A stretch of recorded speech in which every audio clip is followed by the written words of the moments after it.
ago, actually a little longer, in January of 2007, Mr. Rangel brought to the floor legislation similar to this.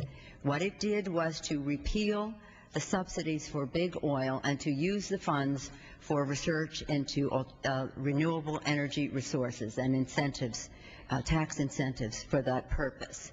The bill passed the House overwhelmingly.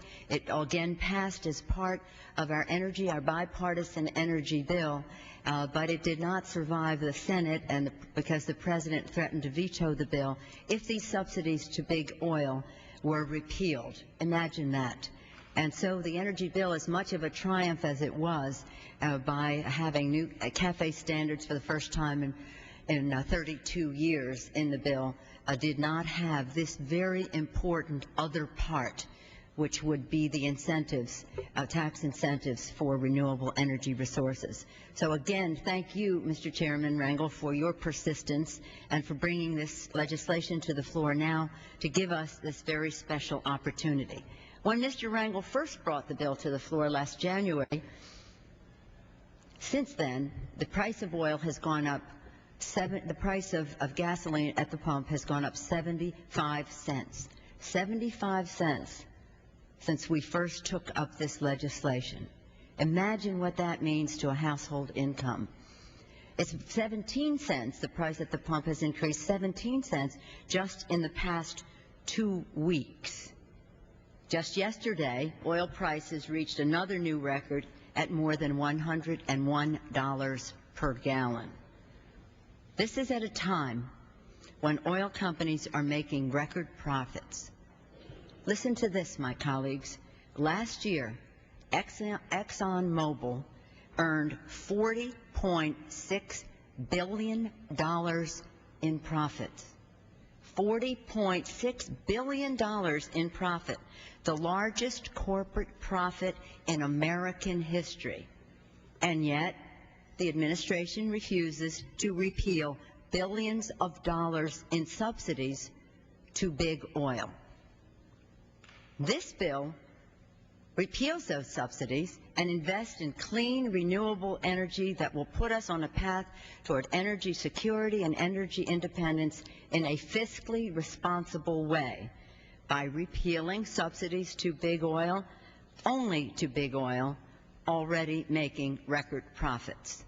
With the Renewable Energy and Energy Conservation Tax Act that we are considering today, we have the opportunity to invest in clean, renewable energy and energy efficiency and grow our economy, creating new jobs, lower energy costs, strengthen national security, and reduce global warming. This legislation, and it's very important because there's so many people across the country who are being innovators, who are being disruptors, who are making change. And this change centering around energy is very, very important, and this legislation is vital to them. This legislation strengthens and extends the production tax credit, which will spur deployment of wind, biomass, geothermal, hydropower, tidal, and landfill gas. It extends the solar and fuel cell investment tax credit and offers tax incentives for residential solar, wind, and geothermal technologies. It creates a new production tax credit for cellulosic ethanol and extends the biodiesel production tax credit.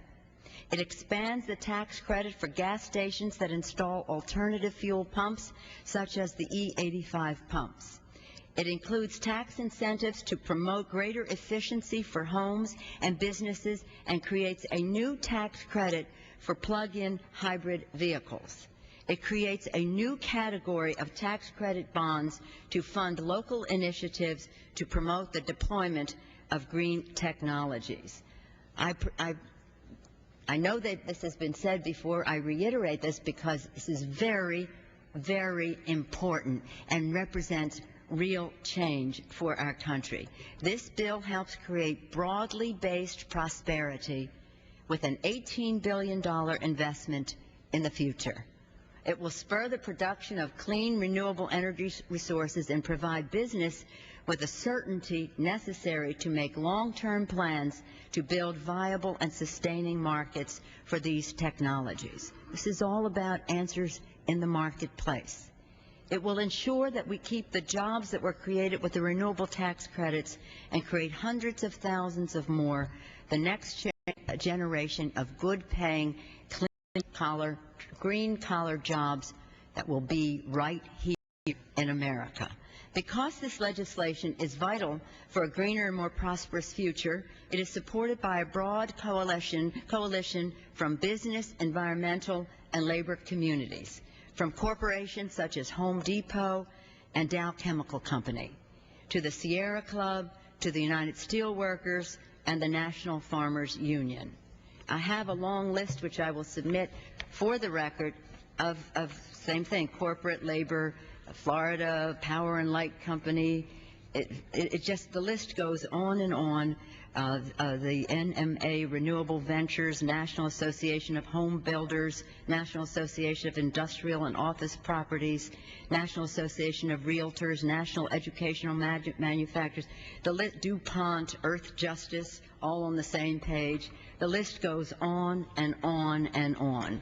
This Congress has already taken action to send our nation in a new direction of energy independence, as I mentioned, by increasing fuel efficiency standards for the first time in 32 years. That was a bipartisan legislation signed into law by the President. What is missing are these tax incentives that the distinguished Chairman, Mr. Rangel, is bringing to the floor today. Energy independence is an economic issue in terms of budgets for America's families and in creating new green jobs. It is an urgent national security issue to reduce our dependence on foreign oil. It is an environmental and health issue to reduce global warming and protect the health of our children. And it is a moral issue to care for our planet. We work closely with the evangelical community on these issues because they believe, as do I, that this planet is God's creation, the moral responsibility to preserve it. I urge my colleagues to support the Renewable Energy and Energy Conservation Tax Act, and in doing so, take the next step for a green economy, green jobs, and a green future. Thank you again, Mr. Chairman, for your distinguished leadership. Thank you, Mr. Speaker.